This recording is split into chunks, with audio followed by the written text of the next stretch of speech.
Hi, Deacon John Wilson here, Education Enrichment Director for West Angeles Church. Well, here it is, May 1st, class of 2025.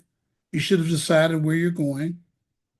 And I'll put in below, we had a big meeting the other night.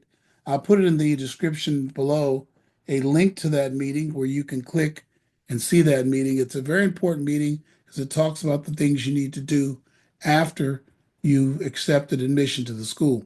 So I want to cover that. In fact, just for a moment here, make sure you do accept admission.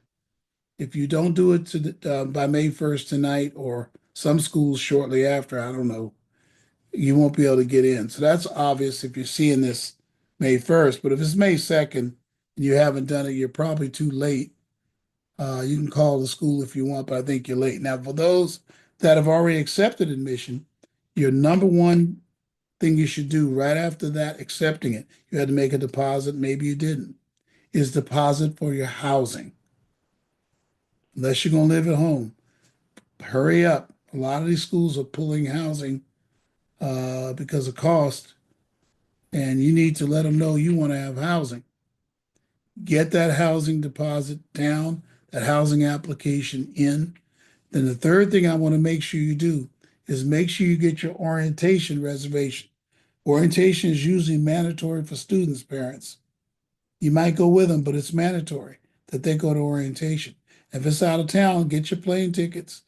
Also, register for the orientation when they email you. Those are two big mistakes people make. They either don't get the housing right or they don't get the orientation right. And those things are a very important part of going to your college. Above and beyond on that, there's other concerns we have, but we'll cover it in future videos. I want to say congratulations to your students and you, parents. You worked very hard for this day. I hope you picked an affordable college. That's not going to be one you have to kind of revisit the decision and pull your student out later. Uh, I hope you picked a school that's affordable. That's very important, i.e., that you know exactly what you have to pay for that college. God bless you. Thank you very much. Bye bye now.